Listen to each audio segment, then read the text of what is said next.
الحمد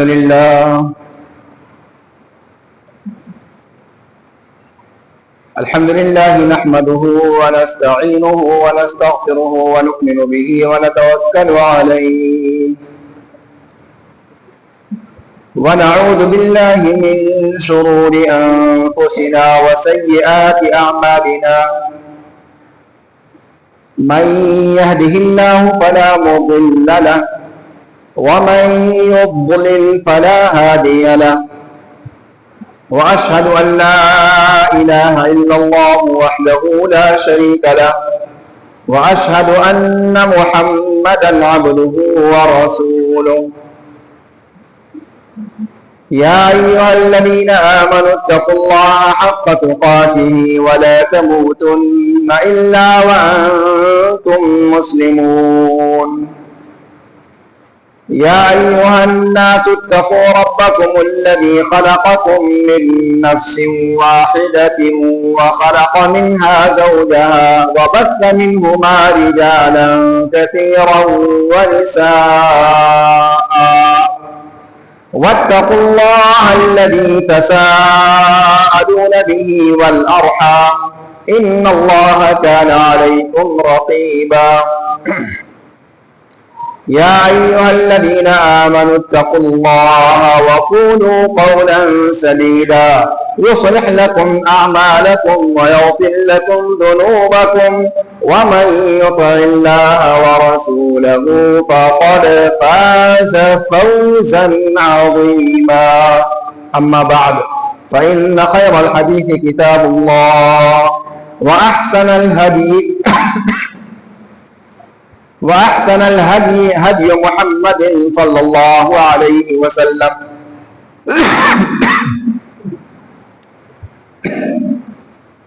وشر الأمور محدثاتها وكل محدثة بدعة وكل بدعة ضلالة وكل ضلالة في النار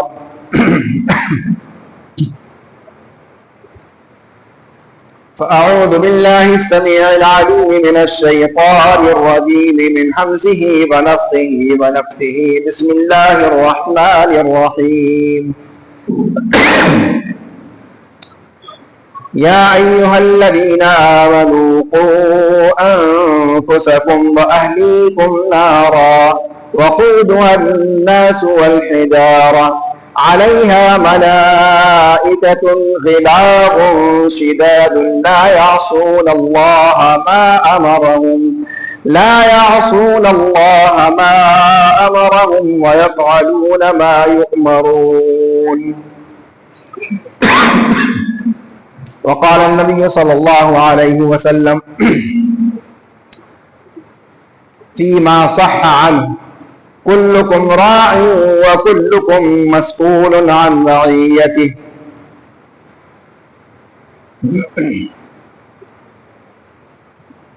حاضرین جمعہ، سامعین و سامعات، رب کریم کی حمد و ثنا اور خاتم النبیین والرسل فداہ ابی و امی صلوات ربی و سلامہ علیہ پر صلاۃ و سلام کے بعد ماہ رمضان المبارک ہم سے رخصت ہوا، اپنے سارے فضائل و برکات اور اپنی نورانی فضاؤں کو سمیٹے ہوئے ہمارے درمیان سے چلا گیا۔ پھر ہم نے عید الفطر بھی منائی۔ اللہ رب العالمین اس عید کو ہمارے لیے اور پوری امت مسلمہ کے لیے باعث خیر و برکت بنائے۔ آج کے اس جمعہ میں مناسب لگا کہ ماہ رمضان کا جو پیغام تھا اس پیغام کو ماہ شوال کی ایکٹیویٹیز سے جوڑ کر کچھ باتیں آپ کی خدمت میں پیش کی جائیں۔ ہم سبھی جانتے ہیں کہ ماہ رمضان المبارک کا مقصد لعلکم تتقون کے ذریعے سے اللہ تعالیٰ نے واضح کر دیا ہے، تقوی کی صفت ہمارے اندر پیدا ہو جائے۔ یہ ماہ رمضان کے سارے اعمال کا مقصود اساسی ہے، چاہے تلاوت قرآن ہو، چاہے سیام ہو, چاہے قیام اللیل ہو, چاہے ذکر و اذکار ہو, جتنی بھی عبادات ماہ رمضان میں ہیں ان کا لب لباب اور ان کا اصل مقصود لعلکم تتقون. یا ایھا الذین آمنوا کتب علیکم الصیام کما کتب علی الذین من قبلکم. کان کہاں ٹوٹی؟ لعلکم تتقون. یہ ہے اصل خلاصہ. چونکہ ماہ رمضان ہم سے رخصت ہو چکا ہے, اب آئیے دیکھتے ہیں کہ لعلکم تتقون کے حوالے سے ہمارے اوپر جو ذمہ داریاں عائد ہوتی ہیں ان ذمہ داریوں کو ہم کہاں تک ادا کرتے ہیں. اس لیے کہ تقویٰ یہ ایک ایسی صفت ہے جو تقریباً ساری عبادات سے مقصود اساسی ہے. اور آپ صلی اللہ علیہ وسلم کوئی خطبہ نہیں دیتے تھے جس میں آپ صلی اللہ علیہ وسلم تقویٰ کی تلقین نہیں کرتے تھے. سب سے پہلی چیز جس کی اللہ کے رسول صلی اللہ علیہ وسلم تلقین کرتے تھے وہ تقویٰ کی کرتے تھے. اللہ رب العالمین ہمیں اور آپ سب کو تقویٰ کی صفت سے متصف قرار دے دے. اللہ رب العالمین ہمارے اندر تقویٰ پیدا کر دے. سورہ نساء کی آیت, سورہ آل عمران کی آیت, سورہ احزاب کی آیت, جو جن کی تلاوت ہر خطبے کے اندر مسنون قرار دی گئی, خطبہ حاجہ, ان تینوں کے اندر مقصود اساسی تقویٰ کا حصول ہے. جب ساری تان تقویٰ پر ٹوٹتی ہے تو اب تقویٰ کے حوالے سے ماہ رمضان کے بعد کے ہمارے جو نشاطات ہیں ذرا سا ہم ان کا جائزہ لے لیں. وقت چونکہ بڑا تنگ ہے اس لیے میں تمہید میں نہ جاتے ہوئے براہ راست اصل موضوع پر آتا ہوں. اللہ رب العالمین نے ہمیں اور آپ کو اولاد کی نعمت سے نوازا ہے, اور اولاد کی نعمت یہ اللہ رب العالمین کی بہت بڑی ذمہ داری ہے جو اللہ رب العالمین نے والدین کو عطا کی ہے.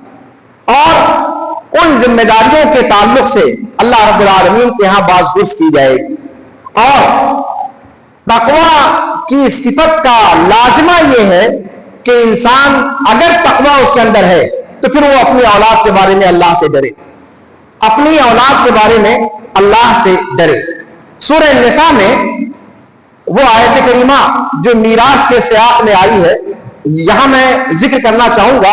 مسئلہ یہ ہے کہ اختصار کے ساتھ بہت ساری باتیں آپ کے سامنے پیش کرنی مجبوری ہے ہماری, اس لیے تفصیل آپ خود سمجھنے کی کوشش کریں. اللہ رب العالمین نے سورہ نساء میں فرمایا کہ وَلْيَخْشَ الَّذِينَ لَوْ تَرَكُوا مِنْ خَلْفِهِمْ ذُرِّيَّةً ضِعَافًا خَافُوا عَلَيْهِمْ فَلْيَتَّقُوا اللَّهَ وَلْيَقُولُوا قَوْلًا سَدِيدًا. وہ لوگ جو ڈرتے ہیں, جنہیں اندیشہ ہے, جسے خوف ہے اس بات کا کہ کہیں ایسا نہ ہو کہ وہ اچانک لڑک جائیں, اچانک مر جائیں, اچانک موت اپنے آہنی شکنجے ان کے اوپر کس دے, درا حالے کی ان کے چھوٹے چھوٹے معصوم سے بچے ہیں, ان بچوں کا بھی کوئی سہارا نہیں, وہ کمزور ہیں, جسمانی اعتبار سے کمزور ہیں, نفسیاتی اعتبار سے کمزور ہیں, تعلیمی اور تربیتی اعتبار سے کمزور ہیں, اور ساتھ میں وراثتی اعتبار سے بھی کمزور ہیں. آپ ان کے لیے کچھ چھوڑے بھی نہیں جا رہے ہیں, اتنا ہے ہی نہیں آپ کے پاس کہ اپنے بعد ان بچوں کا کیا ہوگا.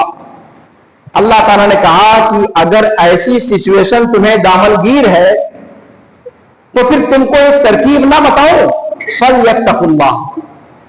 اگر اتنی فکر ہے تمہیں اپنے بچوں کی تو پھر ایک شارٹ کٹ طریقہ ہے, اللہ کا تقویٰ اپنے اندر پیدا کرو. فَلْيَتَّقُوا اللَّهَ وَلْيَقُولُوا قَوْلًا سَدِيدًا. دو چیز اپنے اندر پیدا کر لو, ایک تو اللہ کا تقویٰ اپنے اندر پیدا کر لو, اور دوسری بات یہ کہ جب بھی بولو جائز بات بولو, ناروا گفتگو نہ کرو. یہ دو چیزیں اپنے اندر لازم پکڑ لو. کس کے لیے؟ اپنے لیے نہیں. یہ کس کے لیے کہا جا رہا ہے؟ اگر تمہیں اپنے بال بچوں کی فکر ستا رہی ہے, ان کے حوالے سے آپ اندیشے میں گرفتار ہیں, ان کے حوالے سے آپ وسوسوں میں گرفتار ہو, تو تم آج اللہ کا تقوی اختیار کرو اور ناروا گفتگو کرنے سے پرہیز کرو. اللہ کا تقوی.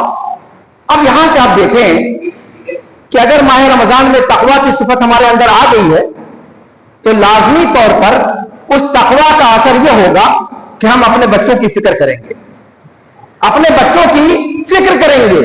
اللہ رب العالمین نے فرمایا یا ایھا الذین آمنوا قوا انفسکم واہلیکم نارا, اے ایمان والو اپنے آپ کو اور اپنے اہل و عیال کو جہنم کی آگ سے بچاؤ. وہ جہنم کی آگ جس کا ایندھن لکڑی اور عام جلاون نہیں ہے, وقودها الناس والحجارہ, جس کا ایندھن حضرت انسان اور پتھر ہے. اور جس آگ پر, جس جہنم پر اللہ رب العالمین کے سخت اور طاقتور اور انتہائی شدید غصے والے مضبوط فرشتے متعین ہیں, اور وہ اپنی مضبوطی کے ساتھ ساتھ اللہ رب العالمین کے مطیع و فرما بردار ہیں. اللہ رب العالمین کی نافرمانی نہیں کرتے. لا یعصون اللہ ما امرهم ویفعلون ما یؤمرون, اللہ کی نافرمانی نہیں کرتے. اتنا کہنا کافی تھا, لیکن نہیں, اس کے بعد مزید کہا گیا کہ وہ ساری باتیں بجا لاتے ہیں, ان سارے احکام کی تنفیذ کرتے ہیں جن کا ان کو حکم دیا جاتا ہے. ویفعلون ما یؤمرون. عبداللہ بن عباس رضی اللہ تعالی عنہما وارضاہما اس آیت کی تفسیر میں بڑی قیمتی بات کہتے ہیں کہ قوا انفسکم واہلیکم نارا, کیا مطلب ہے اس کا, کیسے بچائیں اپنے آپ کو اور اپنے اہل و عیال کو. کہا علموہم وادبوہم, کیسے بچائیں, ان کو تعلیم دو اور انہیں ادب سکھاؤ, ان کی تربیت کرو. یعنی اگر قوا انفسکم واہلیکم نارا پہ آپ عمل کرنا چاہتے ہو اے سننے والوں, تو ابن عباس رضی اللہ تعالی عنہما جو صحابہ کرام نے قرآن کی تفسیر کے باب میں سب سے زیادہ ماہر سمجھے جاتے ہیں, جنہیں حبر الامہ کہا جاتا ہے, اور جن کی فقاہت کے لیے اللہ کے رسول صلی اللہ علیہ وسلم نے بطور خاص دعا فرمائی تھی کہ اللہم فقہہ فی الدین, اے اللہ تو ان کو دین کی سمجھ عطا فرما. قوا انفسکم واہلیکم نارا کی تفسیر کیا کرتے ہیں کہ اپنے بچوں کو تعلیم دو اور ان کی صحیح تربیت دو. اس کا مطلب یہ ہوا کہ تعلیم اور تربیت بچوں کی اگر ہم اور آپ اس میں کوتاہی کرتے ہیں تو پھر ہم قوا انفسکم واہلیکم نارا کے حکم پر عمل نہیں کر رہے. گویا ہم اس آیت کے مضمون کو سمجھ نہیں پا رہے ہیں یا پھر سمجھنا چاہتے نہیں, اور یہ تقوی کے بھی خلاف ہے. اگر رمضان کا تقوی آپ کے اندر آ چکا ہے تو اس تقوی کا لازمی حصہ یہ ہے کہ آپ اپنی ذات کے ساتھ ساتھ اپنے گھر کے بچوں کی تربیت کی فکر کریں, ان کی تعلیم کی فکر کریں, ان کی تربیت کی فکر کریں, ان کو صحیح ادب سکھانے کی فکر کریں. قرآن کریم کے اندر اللہ رب العالمین نے مختلف جگہوں پر اولاد کا تذکرہ کیا ہے. المال والبنون زینت الحیات الدنیا, کہ مال اور اولاد یہ دنیاوی زندگی کی زینت ہے, دنیاوی زندگی کی آرائش ہے, زیبائش ہے. اور یہ آرائش اور زیبائش کب ہوگی, جب آپ اس پر دھیان دیں گے. یہ آپ کا عمل ہے, اور آپ جانتے ہیں کہ قیامت کے دن آپ کو اپنا عمل کام آئے گا, دوسرے کا عمل کام نہیں آئے گا. آپ کی اولاد آپ کے اعمال میں سے ہے. اللہ کے رسول صلی اللہ علیہ وسلم کی صریح روایت ہے کہ اذا مات ابن آدم انقطع عمله الا من ثلاث, کہ جب انسان مر جاتا ہے, جب آدم کی اولاد مرتی ہے تو اس کی ساری چیزیں منقطع ہو جاتی ہیں, ختم ہو جاتی ہیں, اس کا سلسلہ ٹوٹ جاتا ہے سوائے 3 چیزوں کے. اور ان 3 چیزوں میں ایک اللہ کے رسول صلی اللہ علیہ وسلم نے کیا فرمایا, او ولد صالح یدعو لہ, ایسی نیک اولاد, مطلق نیک اولاد نہیں کہا, دیکھیں آپ صرف اولاد نہیں کہا, اولاد کے ساتھ پہلی صفت ذکر کی صالح, ایسی اولاد چھوڑا ہے جس نے جو نیک ہے. دھیان دے, پھر دوسری صفت ذکر کی یدعونہ، اور اپنے والدین کے لیے دعائیں خیر کرنے والی. اگر آپ نے اولاد کے اندر صالحیت دی ہے، آپ نے اس کی تعلیم اور صالحیت کہاں سے آئے گی؟ جب تعلیم و تربیت نہیں ہوگی تو صالحیت کہاں سے آئے گی؟ اولاد کے اندر صالحیت آنے کا جو طریقہ ہے وہ قرآن نے بتایا. سورہ لقمان کو پڑھیے آپ. بچے کے اندر اللہ رب العالمین کی نگرانی کا خوف پیدا کیا جائے. لقمان علیہ السلام نے اپنے بیٹے سے کہا یا بنیا انہا ان تکو مثقال حبۃ من خردل فی السماوات او فی الارض یأتی بها اللہ. اے میرے پیارے بیٹے، رائی کے دانے کے برابر بھی اگر کوئی چیز ہو آسمانوں کے اندر یا زمین کی پنہائیوں کے اندر، اللہ رب العالمین اسے بھی حاضر کر دے گا. اللہ رب العالمین رائی کا دانہ، سرسوں کا دانہ، خردل، مثقال حبۃ من خردل، اس جیسی چھوٹی چیز کو بھی ہے میرے بیٹے تم اللہ کی نگاہ سے چھپا نہیں سکتے. آسمانوں کی پنہائیوں میں چلے جاؤ یا زمین کی گہرائیوں میں چلے جاؤ، کہیں بھی تم اگر ایک سرسوں کا دانہ اس طریقے سے چھپانا چاہو کہ اللہ رب العالمین کے علم سے وہ مخفی رہ جائے، نہیں چھپا سکتے. یہ لقمان نے اپنے بیٹے سے کہا.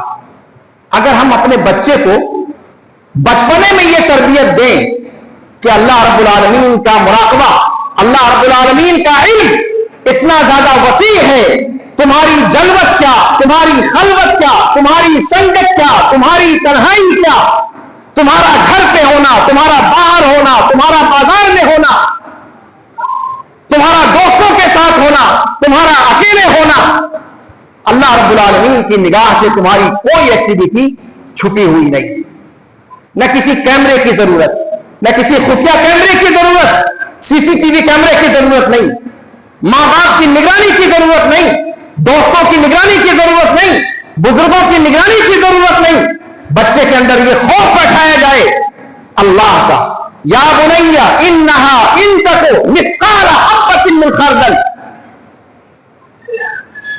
یہ تصور بچپن سے اگر ہم نے بٹھایا ہے اپنی اولاد کے اندر، پھر وہ اولاد نشہ کرنے والی کیسے ہو سکتی ہے؟ پھر وہ اولاد نالائقی کیسے کر سکتی ہے؟ پھر وہ اولاد بھنگ، چرس اور نشے اور گانجے اور ہیروئن کی کیسے بن سکتی ہے؟ کوئی مجھے بتائے گا؟ ہم ڈراتے ہیں پولیس سے، دنیاوی قانون سے، تھانے سے، انسپیکٹر سے، ہم ڈراتے ہیں بارڈر سیکورٹی فورس سے، ہم ڈراتے ہیں فلاں سے، ڈھکان سے، علان سے. کبھی ہم نے سوچا یا بنیا انہا، قرآن کے اندر ہماری تعلیم موجود ہے. بھائی جس سے ڈرانا اس سے ڈراؤ، اس کا ڈر بچے کے اندر پیدا ہو جائے، اس کی زندگی سمجھ جائے، ڈگل پہ آ جائے گی اس کی زندگی. اسی سورہ لقمان کے اندر بچے کی تربیت کے حوالے سے اللہ تعالیٰ نے ذکر کیا ہے کہ انہوں نے اپنے بیٹے کو کہا یا بنیا اقم الصلاۃ. اللہ رب العالمین نے دوسری جگہ فرمایا اے نبی مکرم صلی اللہ علیہ وسلم وَأْمُرْ أَهْلَكَ بِالصَّلَاةِ وَاصْطَبِرْ عَلَيْهَا. اے نبی مکرم صلی اللہ علیہ وسلم، آپ نماز کے پابند ہیں، بڑی اچھی بات ہے، پر یہ کافی نہیں ہے. آپ گارجین ہو، آپ گھر کے ذمہ دار ہو، آپ خود نماز کے پابند ہو، بہت اچھی بات ہے، لیکن اپنے اہل کو بھی پابند بناؤ. وَأْمُرْ أَهْلَكَ بِالصَّلَاةِ وَاصْطَبِرْ عَلَيْهَا. اور خود بھی اور اپنے گھر والوں کو ساتھ لے کر نماز کی پابندی کے ساتھ نماز کے اوپر ڈٹ جائیے. نماز کی پابندی یہ لازمی چیز ہے. نماز کی پابندی اللہ کے رسول صلی اللہ علیہ وسلم نے حدیث شریف کے اندر فرمایا کہ جب بچے 7 سال کے ہو جائیں تو انہیں نماز کا حکم دو، اور جب وہ 10 سال کے ہو جائیں تو انہیں ادب سکھلاؤ، سختی کرو ان کو. اللہ کے رسول صلی اللہ علیہ وسلم نے پھر بستر کو الگ کرنے کو کہا کہ بچے بچیوں کے بستر کو الگ کر دیا جائے، انہیں ایک ساتھ نہ سلایا جائے. یہ سب تعلیمات موجود ہیں ہمارے ہاں. اخلاقی جو دیوالیہ ہمارے معاشرے کے اندر نظر آتا ہے وہ اس وجہ سے نظر آتا ہے کہ ان تعلیمات کو ہم نے اپنے یہاں برتا نہیں ہے. کہتے ہیں کوئی بات نہیں, چھوٹے بچے ہیں, ایک ساتھ سوئیں گے, کوئی مسئلہ نہیں ہے. ارے مسئلہ کیسے نہیں ہے؟ یہاں 10 سال کی عمر میں بستر الگ کرنے کو کہا جا رہا ہے, اور یہ اس زمانے میں کہا جا رہا ہے جب فرشتہ صفت افراد بسا کرتے تھے, جس زمانے میں سوشل میڈیا نہیں تھا, جس زمانے میں انٹرنیٹ نہیں تھا, جس زمانے میں اباحیت سے بھرپور ویڈیو کلپس وائرل نہیں تھی. اس زمانے کے لیے تعلیم یہ تھی کہ 10 سال میں بچوں کا بستر الگ کر دیا جائے, اور آج ہمارے جنٹل مین کہتے ہیں کہ صاحب 10 سال ہی کا بچہ ہے, وہ کیا جانے کیا چیز ہوتی ہے صاحب. سبحان اللہ. تو اس کا نتیجہ ہے جو ہم سامنے دیکھ رہے ہیں. بچوں سے ان کی معصومیت چھین چکی ہے, بچوں سے ان کا جو ایک تقدس اور ایک عصمت کا مرحلہ ہوتا ہے وہ چھینا جا چکا ہے. مصیبت یہ ہے کہ اس قسم کے موضوع کو چھیڑا جائے تو مصیبت, نہ چھیڑا جائے تو مصیبت. لیکن کیا جائے؟ کہتے ہیں کہ تیر چوکیٹ دونوں جلتا ہے. لیکن میرے بھائیوں بزرگوں, ان چیزوں کو چھیڑنا ضروری ہے. حالات ایسے آ چکے ہیں کہ انسان خاموشی سے اس کا علاج نہیں کر سکتا. منبر و محراب سے ان چیزوں کو بیان کرنے کی حاجت ہے, اور اسے ہمارے سماج کے اندر لاگو کرنے کی ضرورت ہے. اور ایک بات یاد رکھیے کہ سماج فرد سے بنتا ہے. جب تک فرد کی اصلاح نہیں ہوگی, سماج کی اصلاح کا تصور نہیں کیا جا سکتا. اسلام نے اکائی سے شروعات کی ہے, فرد سے شروعات کی ہے. قو انفسکم, حضرت انسان پہلے اپنے آپ کو, شروعات اپنی ذات سے, پھر اپنے گھر سے, اور پھر اس کے بعد یہ دائرہ سماج کو اپنے آغوش میں لیتا ہے, اور پھر پورا کا پورا سماج ایک دائرے میں اس کے مخاطب ہو جاتا ہے. کلکم مسئول کلکم راع وکلکم مسئول عن رعیتہ. تم میں سے ہر بندہ ذمہ دار ہے اور اپنی ذمہ داری کے بارے میں سوال کیا جائے گا. وقت ہے کہ پر لگا کر اڑا جا رہا ہے. کہنے کو ابھی بہت ساری باتیں تھی, ابھی میں شروعات میں تھا, لیکن اب سمیٹنے کا وقت آ گیا. میں یہاں پر ایک چیز اور اشارہ کرنا چاہتا ہوں. تعلیمات کا تو ایک لمبا سلسلہ ہے, تعلیم و تربیت اولاد کی یہ ایک مستقل موضوع ہے, اور اس کا کوئی اور ہے اور نہ چھوڑ ہے, انسان بولتا چلا جائے گا. لیکن میں نے گفتگو شروع کی تھی تقویٰ سے, میں پھر تقویٰ پر آتا ہوں. ایک بات جان لیں کہ اولاد, آپ کے تقویٰ سے اولاد بھی مستفید ہوتی ہے, اور جیسے اولاد کی صالحیت سے والدین کو فائدہ پہنچتا ہے, ایسے والدین کی صالحیت سے اولاد کو بھی فائدہ پہنچتا ہے. گرچہ اولاد نیک نہ ہو, گرچہ اولاد نیک نہ ہو, دھیان دیجیے گا میری بات. اگر آپ نیک ہیں, اللہ کی قسم اللہ تعالیٰ آپ کی اولاد کو ضائع نہیں کرے گا. آپ کی صالحیت, آپ کی نیکی, آپ کی نیکوکاری آپ کی اولاد کو برے انجام سے بچا لے گی. دلیل سورہ کہف, جمعہ کا دن ہے آج, ہم میں سے ہر شخص اگر سنت پہ عمل کرتا ہو تو سورہ کہف پڑھتا ہوگا.